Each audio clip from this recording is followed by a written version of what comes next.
Welcome to the Bioinformatics CRO podcast. I'm your host, Grant Belgard, and joining me today is Max Marchione, a 24-year-old Australian entrepreneur who's the co-founder and president of Superpower, a San Francisco-based health tech startup.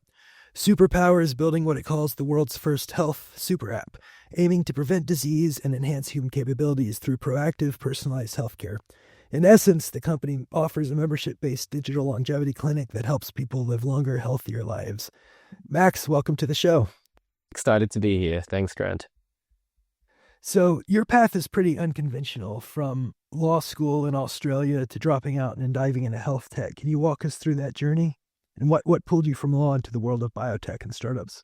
Good question. It seems unconventional, but around 3 years ago, I was sitting there thinking to myself, what do I want to spend the next 20, 30, 40, 50 years of my life on? And at the time, I'd just left my job at Goldman Sachs, and I was running two small companies. One, my brother's now the CEO of. He does a way better job than I ever did, and the other, a friend of mine, runs.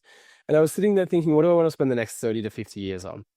And three things really had to be true. One is whatever I worked with had to be deeply personally meaningful. It had to be something I'd really obsess over. And health was one of the few things that I would spend my weekends obsessing over, my spare time obsessing over. And that really started after going through a 10-year period of misdiagnosis. It would take me 3 hours to get to sleep every night. I had chronic headaches, chronic sinusitis. I saw over a dozen doctors, had surgery, was told to medicate for life. No one knew what was wrong with me. No doctor could get to the bottom of it. And when that happens to you, you start taking health into your own hands. So I remember in like 2015, 16, wearing a big fat Oura ring, and all my friends at high school would bully me because tracking your sleep back then was not something you did. Or a year or two later, continuous glucose monitor, same story.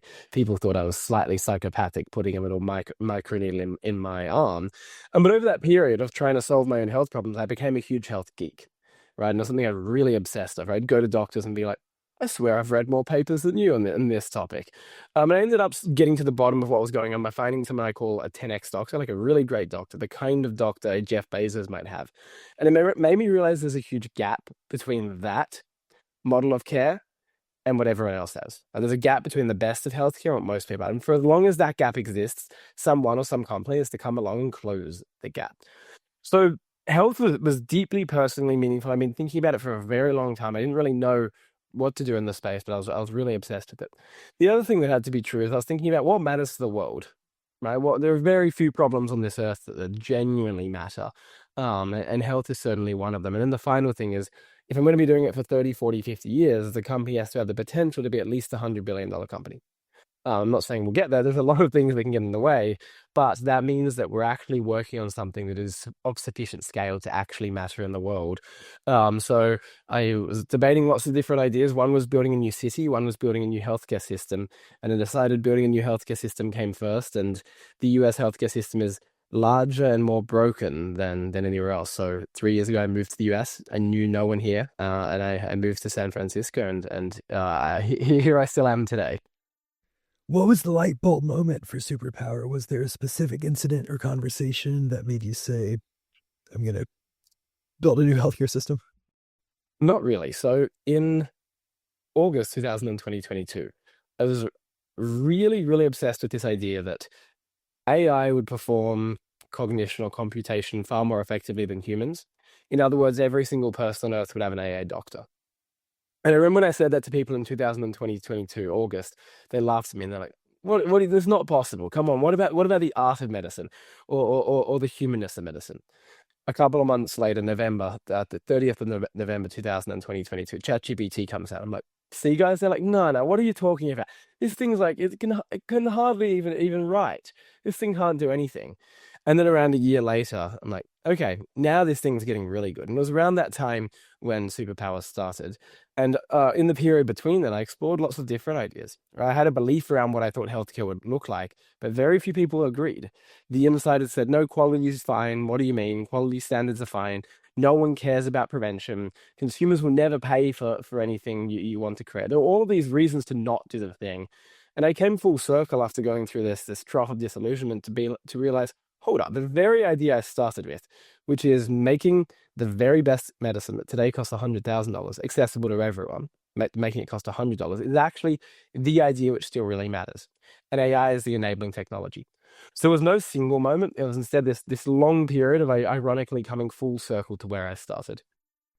Tell us about your co-founders. How did the team come together and what unique strengths do each of you bring?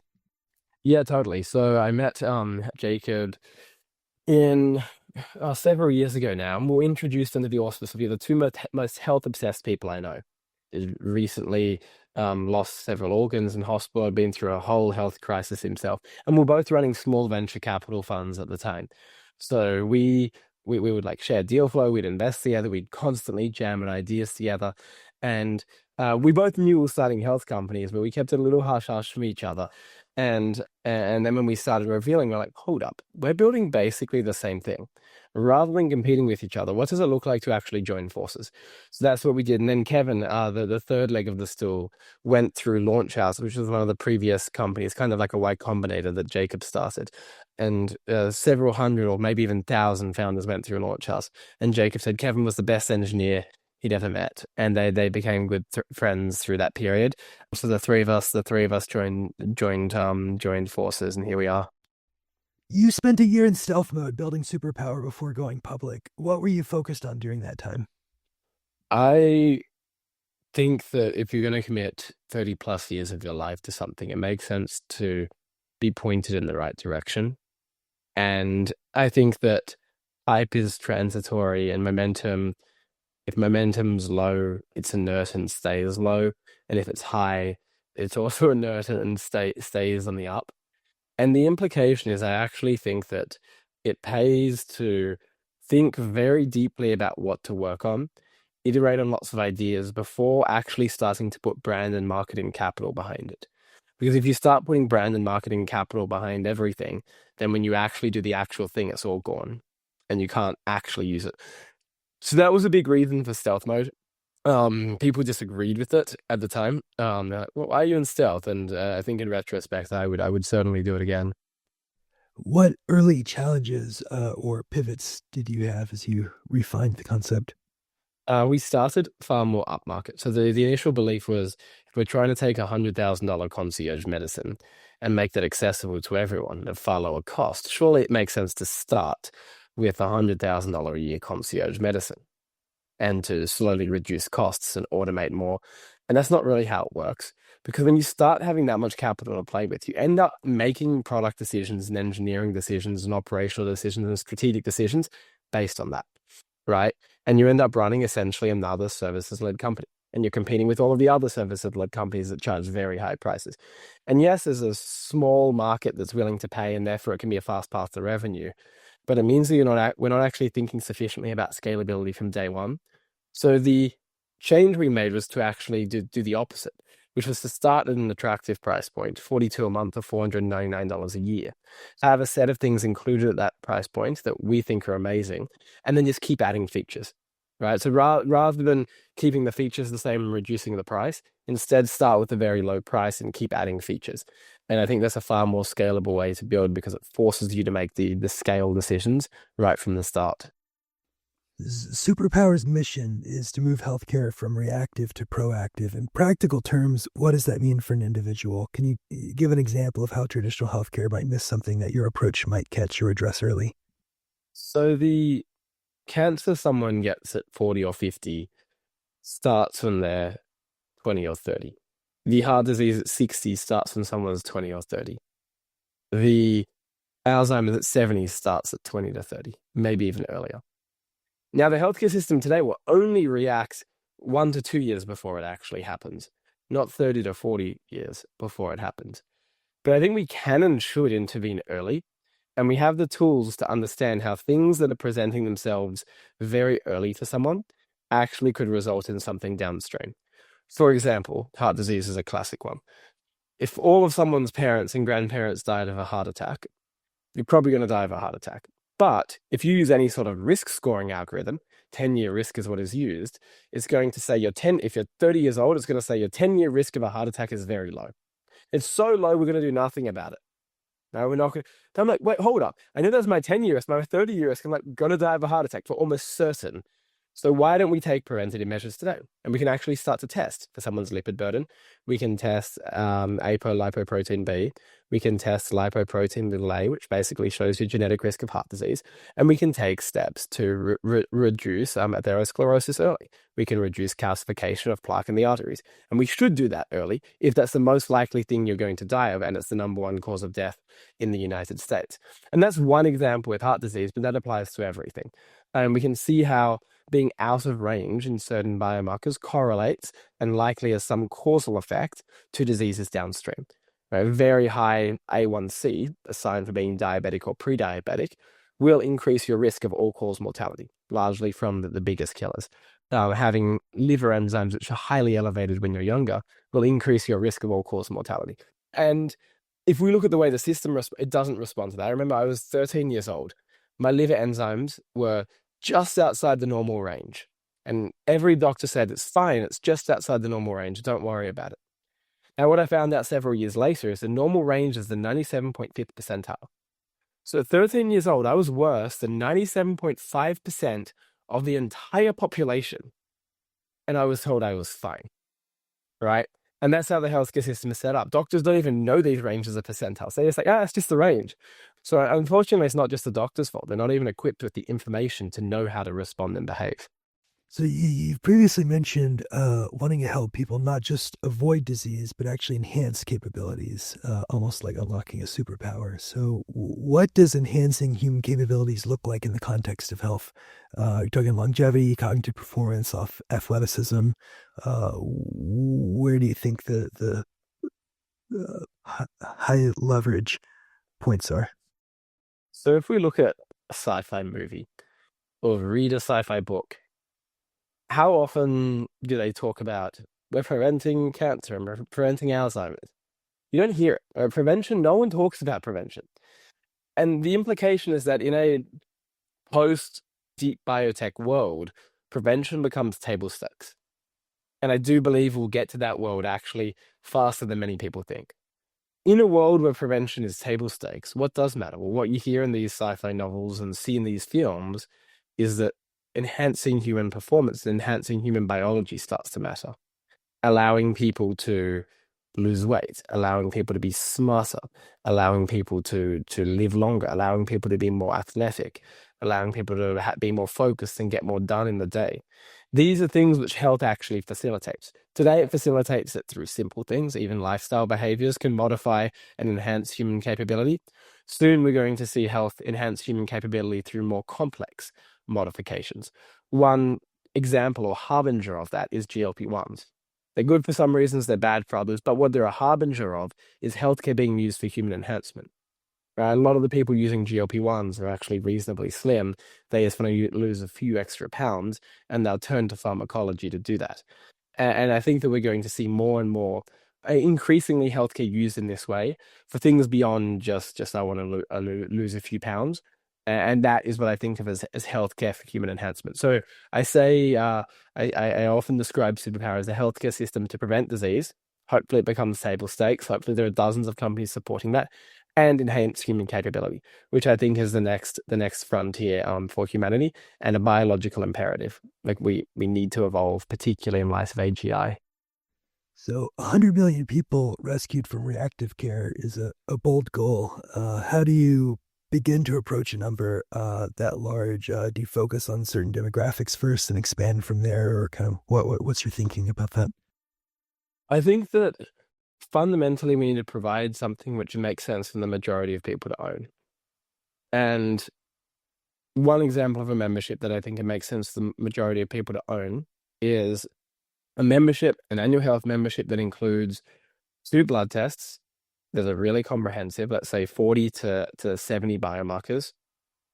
All of your health data are in one place, right? Wearables, data from electronic or medical records, data from surveys.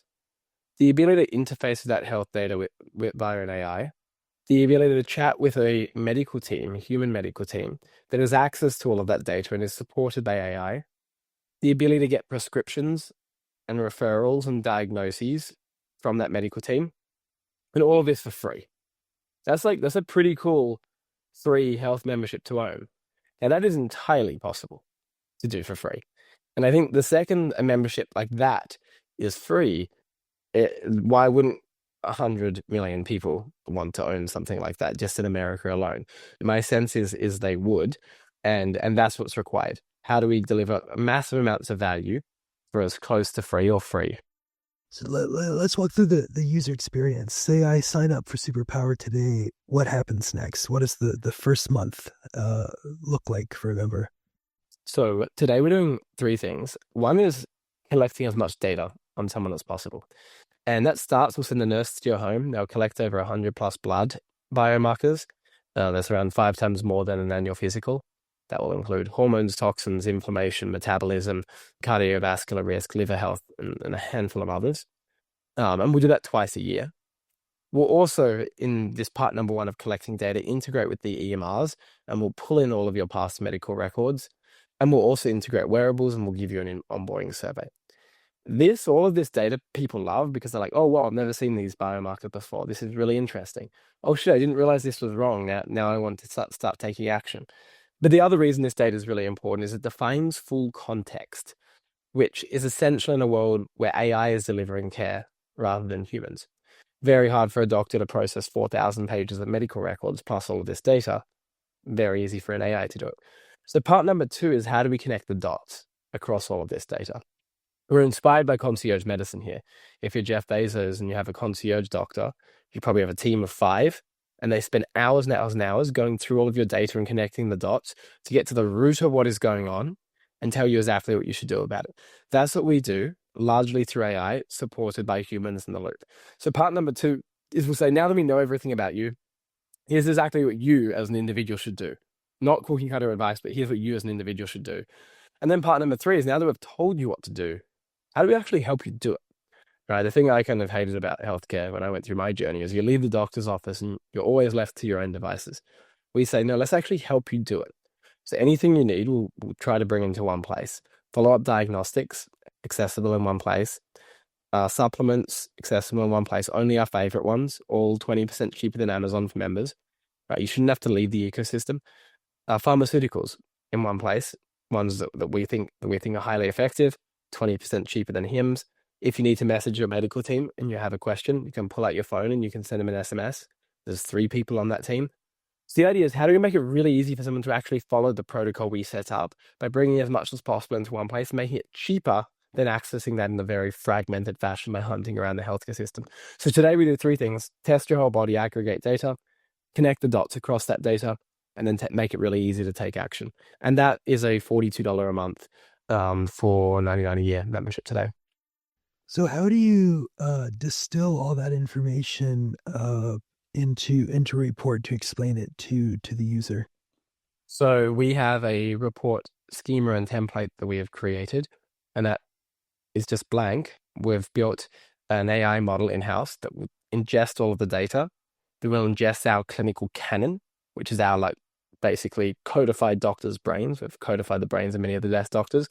And it will take the database of what we know about the patient, the database of what we know about medicine, compute between the two, and have an output into the report. And it will generate the first version of the report. And then your doctor will get that report and go through it, review it, edit it. A lot of the time, the doctor will be like, this is so much better than anything I could have created. Right? That's the level at which the AI is performing at the moment.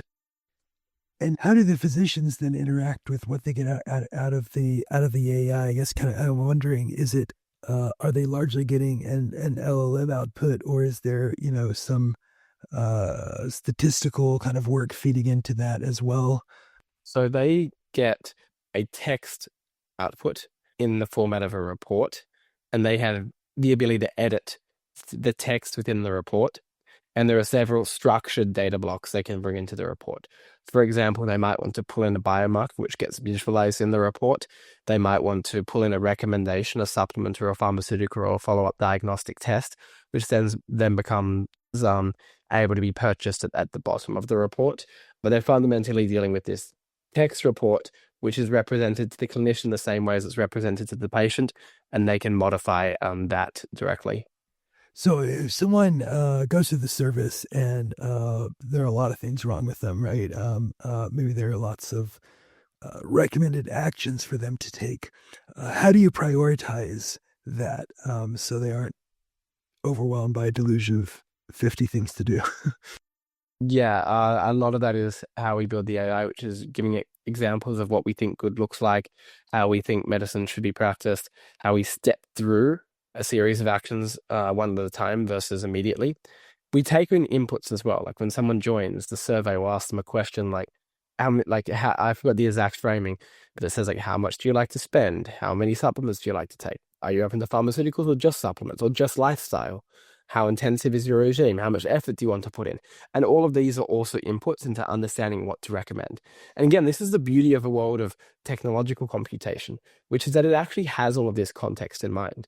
Whereas in a 5 to 10 minute consult with your PCP, like it's hard for them to know all of those data points about you. So we, most of the time, will not say do everything at once. We'll say, looking at the set of all of the monitored issues. So we'll say, here's 15 monitored issues. Looking at all of these monitored issues, we think there are these underlying drivers of all of them. So we're going to start by targeting these underlying drivers. Maybe what we're going to do is we're going to fix hormonal balance and we're going to fix metabolism. And let's just start there. And we can take some simple, we can follow some simple interventions to do that. And then we'll retest and we'll see the effect of that and introduce more things downstream. That's interesting. So, adherence is a big issue in preventative health, and you mentioned ways you try to assist with that. So how do you tackle the behavior change aspect? My sense is that before even getting to behavior change, one of the important things is empowering people with information because information does drive action. There's 100 million Americans who are pre-diabetic and 80% of them do not know it. I found out 2 years ago I was pre-diabetic, right? I had no idea. I'm slim, I seem healthy, and I was pre-diabetic. And the second I found that out, I'm like, shit, okay, I'm fixing it. Like, I don't need the, like, information alone has sparked the desire for me to take action. And we see that a lot with our members. Typically, they're actually lacking information. And when they can see viscerally what's wrong with them, they want to take action. From there, part of driving behavior change is making it as low cost as possible and as frictionless as possible. The reality is low friction and low cost drives action. So it should be a single button to get whatever you need. If you want to send a text message to your concierge, they can get you whatever you need. You shouldn't have to think, how do we reduce the friction to the maximum amount possible? Same with costs, right? We care a lot about everything within the ecosystem being cheaper than the care you would get outside of the ecosystem, because reducing the cost of action or of an intervention will also drive up behavior. From there, we get into the actual behavior change stuff, right? But I think that so many people jump straight to the actual behavior change stuff before actually being like, hold up, let's just improve quality and data and information, reduce cost and reduce friction. Like the way Uber Eats drives behavior change is like reduce friction, kind of reduce cost, and improve quality. If I look at the actual behavior change stuff, I think we still have a long way to go, but part of it is via the concierge, which can nudge, which can outreach, which can hold you accountable. And the AI is really good in this world because what the AI does is it drafts messages and it puts them in a backlog, and the clinicians review it and say, do I want this sent to my patient or do I not? That's something the AI can do because it can do that infinitely. And now clinicians just approve or disapprove. So much easier than saying to a doctor, here's your patient panel of 1,000. Think about when to message all of them. Like, it was just a very hard thing to do in a human paradigm, whereas the AI can do it in a very personalized way with human in the loop review. So that kind of nudging is one example of how we then get to behavior change. I don't think we've solved behavior change yet, though. I think there's this, if we solve behavior change, we're in a really interesting place. So since this podcast is for, comp bio folks, I have to ask, how are you managing and analyzing the sea of data each user provides? Do you use machine learning models trained on internal or external data sets, both? For example, are you able to predict people's individualized risk of a condition through the biomarker patterns? I mean, I guess at this point you're still quite new, but I would think over time you'll be gathering longitudinal data. So I'll start with what's the data we gather? How do we process it? And then can we predict risk? And what can we actually do clinically? There are three main types of data we're gathering, and we're one of the only companies on Earth that has all three simultaneously. One is multimodal multiomic data, right? There are very few companies that will test blood biomarkers, genomics, microbiome, toxins, all sorts of imaging tests and bring that into one place. So we have multimodal multiomic data. And if we do a good job for our members, they stick around with us and they keep testing through us. The second thing is we have longitudinal clinical data, partially because we aggregate medical records, but partially because we actually take care of patients and do it in an ecosystem that is data rich and data forward and tech forward. So we don't just get the survey data at the point in time where they collect where we collect some sort of omic. We also see what's happening to the patient over time. We see how they evolve, and that's really valuable. Right? 23andMe just had survey data point in time at the point of collection. We actually have lots of touch points with a single patient longitudinally. So the second thing is longitudinal clinical data. And the third thing is continuous wearable data. By integrating with wearables, we also have that as an input. And I think wearables are still nascent in terms of being able to predict risk and link what's happening in wearables to clinical data, to omic data. But I think when we actually build a rich enough data set, we enter a world where the connections are possible.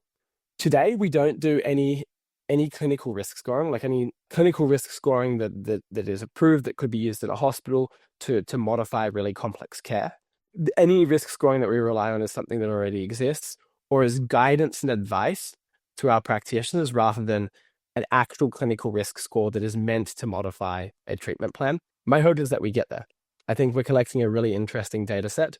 I don't think I fully understand the value of the data set because I'm not as deep into the bioinformatics world as some of your listeners, but I'm optimistic that I will understand the value of that data set in the next 1 to 2 years.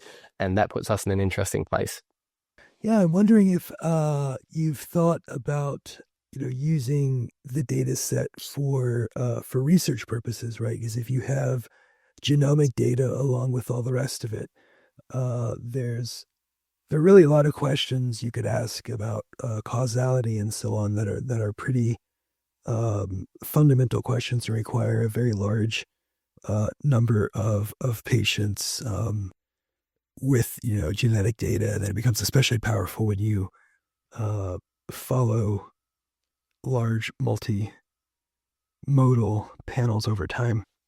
Yeah, totally. Like Regeneron just bought 23andMe for $256 million. No one saw that coming. Word on the street is that company would sell for 30 to 60, not 250 million. And the data there was not that great, right? There were 15 million people with a small number of a little bit of SNP data in the multi-array test that LabCorp was performing. And there was some survey data, but simple questions were asked at a point in time. And that was worth 250 million to someone. Wild. So I am optimistic that in the long run, we're able to actually discover things by having these three types of data and discover things that we don't actually understand today. And I think the other thing is the richness of the longitudinal clinical data. I'll give one kind of trivial example, but I think it's kind of interesting because it's slightly esoteric. When I had pre-diabetes 2 years ago, I couldn't get my A1C down. Nothing I tried. I stopped eating sugar. I was exercising a lot. I was slim. I was healthy. Nothing would get my A1C down. Like, what the hell is going on? And one doctor said, "Oh, I've heard megadosing thiamine, vitamin B1, helps." And they gave the mechanistic reasoning that I do not remember. And they said, look, a normal dose is 5 milligrams, but take 400 milligrams. And I did that and my A1C came down. Right? If you look out in the world for clinical studies on thiamine being used to reduce A1C, they don't really exist. If you look at Superpower, we saw Max bought thiamine, and that was new. And after he bought thiamine, we saw that A1C started coming down because we had the marketplace as like an interconnected data point as well. Now, that's a trivial example. I'm sure people nitpick that and tell me why that's imperfect. But the gist of what I'm getting at is that we do enter a world where having this much data does allow us to discover new things. So how do you ensure Superpower's recommendations stay up to date, both as your own data set grows and evolves, but also as new research continually comes out, right? It's Actually, a bit difficult to stay on top of everything right these days. Yeah, so we don't build our own foundation model. We use the existing ones. The magical thing about using these existing ones is that hundreds of billions of dollars are being invested into them, and they're very good at aggregating research, and they're very good at staying on top of research, and the amount of funding going into them and the ability for them to just aggregate talent continues going up. So my sense is that is a reasonably solved problem because foundation models are the magical things they are. The thing which is not necessarily a solved problem is aggregating what I call latent knowledge, which is knowledge that's in the brains of doctors that is not on the internet. And there's a lot of this. The thiamine example is like one example of that. So to do that, what we do is we work with many of the best doctors around the world. They tend to be in their 60s, 70s, 80s. And we say to them, look, you're making like tens of millions a year in your concierge practice, and you should keep doing that. Right? You see 500 patients and they pay you a lot, and you should keep doing that. But if you want, one thing we can do is actually immortalize your brain. Right? We can codify it and make it something that everyone has access to. And many of them are like, holy shit, I've always wanted to do this. Because they all have like really are proud that they deliver high quality medicine, but they've never been able to scale it. They're like, I've always wanted to do this. Let me tell you everything I know. And now we start to build out a database of what I call latent knowledge, which does not exist on the internet and LLMs do not have access to. Switching gears a bit, healthcare is a tough industry for startups. It's heavily regulated. There's need for clinical evidence. Trust is a huge factor. What have been the biggest challenges you faced building Superpower in this space? We tried to do too much too early with not enough capital. And I think that we were naive to how hard things are. It's so hard to do anything well. So the implication is just do fewer things and do them really well. And we're naive to how costly healthcare is. Right? It's not the same as building software. Healthcare is a complex operational, legal, clinical problem alongside the usual product engineering, design, and go-to-market challenges. Right? So it's basically double the complexity. So I think that we just tried to do too much too early, and that was one of the bigger challenges that we faced. And you mentioned in an interview that early on a challenge was getting absolute clarity on what to build, and then later it was all about speed. Could you elaborate on that? What helped you find clarity in your product?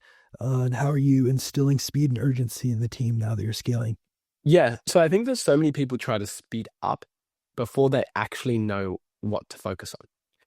And it's kind of like speeding up but running sideways. Doesn't actually do anything. So I think that the rate limiting factor in the early days is typically clarity rather than speed or resourcing or who's on your team or capital. And the implication is that you actually need to move somewhat slow in the early days with a small group of people with a limited amount of capital, because they're the set of factors that can increase clarity, right? And when you have clarity, you can start moving quickly. If I look at the way to get clarity, it's doing those things. It's moving slowly. It's thinking deeply. It's chatting with lots of people. It's chatting with customers. It's testing different things. It's having hypotheses. It's seeing how the market responds. It's thinking deeply. It's definitely taking action as well. Right? You can't get to clarity just by thinking. Often the rate of learning through action is faster than the rate of learning through like twiddling your thumbs and scratching your beard. And those are the things that I think result in clarity. Once you have clarity, once we have clarity, then we can move quickly. Then we can raise more money, hire more people, work faster because we know the direction in which we're headed. And Superpower is offering something quite comprehensive for $4.99 a year, which sounds like a lot of service for the price. So how do you make the unit economics work? Is the idea as you get more data and automation, the cost to serve each customer stays low? No, our unit economics are positive today. And we've done that through good partnerships, good technology, good AI, good operations, a really, really amazing team I'm fortunate to work alongside. So unit economics are quite strong today. Speaking of your team, you've onboarded a number of ex-founders as employees and attracted some big name investors at a young age. What do you think convinced them to buy into your vision early on? I think one is the mission, the importance of what we're working on. Two is the size of what we're working on, right? Like everyone knows that if we succeed, we are one of the more important companies on earth. And that's very energizing for people. A lot of the people we work with could down the company, right? So that's the opportunity cost for them. I think three is the way in which we are thinking about things. I think a lot of the more sophisticated founder types we hire appreciate how we think through strategy, products, go to market, marketing, brand. I think four is the existing brand foundations, which are resonant, distinctive, draw people in, give people the sense that we're going to be a serious brand in the space. So there's some of the things. Yeah, so there's some of the things. And then probably the final one is the company is doing well. I think that when you have momentum, it begets momentum. We have capital, we have customers, and many more coming in. We have a strong foundational team, an existing team. And it's become, as a result, more easy to hire, or easier over time to hire really great people. Right? There's like a little bit of a J curve initially, and then you come up the J curve and it gets exponentially easier with time. So, paint us a picture. If Superpower succeeds wildly, how does healthcare 10 years from now look different? Do we all have personalized health dashboards and routine AI health checkups? What changes for the average person? I think about this a lot because my belief is that the structure of the healthcare industry is going to fundamentally change. And I think that one of the key changes is that the first place people turn when they have a health question is going to be not to Google, not to ChatGPT, not to their primary care doctor, but to an AI. That will be the first place I believe people will turn. And this AI will know everything about you, everything. It will know everything about medicine, and it'll be able to take action. Right? It'll be able to order, diagnose, prescribe, do whatever you want. And it'll be so good that you don't even question whether the AI is worth trusting. When you're in an airplane today, you trust the autopilot. If the pilot said, so I'm going to fly without any autopilot today, you'd be like, oh shit. No, you want that autopilot on, right? And I think we get to the world where AI is quite similar, where it's like, no, I really want my AI. I don't want to be going at this alone or just with a doctor without AI. That's like a pilot flying a 737 with zero autopilot and zero technology. Like, no, get me out of there. So I think we have people going to an algorithm as the first part of care. The algorithm knows everything about them and it tells them exactly what to do. And it is so good that we have to trust it and increasingly blindly follow it. Like, I actually think in a little bit longer from now, these things get so good that we don't have a choice but to follow it, right? Because it knows so much more than us. And the only thing we know is that it knows so much more than us. So I think that's part of how healthcare will look. I also suspect that I for the past 10 years, have been very anti-pharmacology. I've actually changed my mind.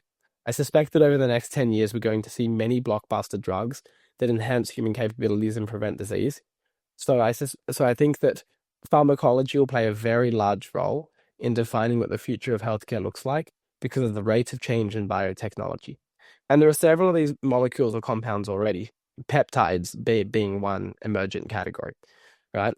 Still frontier, still taboo, potentially some problems with them, but also able to drive really powerful outcomes for those who use them. And I think, again, they're one example of many more versions of frontier, blockbuster pharmaceutical interventions that are going to emerge in the coming years. So AI and biotech, I think, will define what the future of medicine looks like. So, looking at adjacent fields, do you think this preventative data-driven model could integrate with drug development or clinical trials?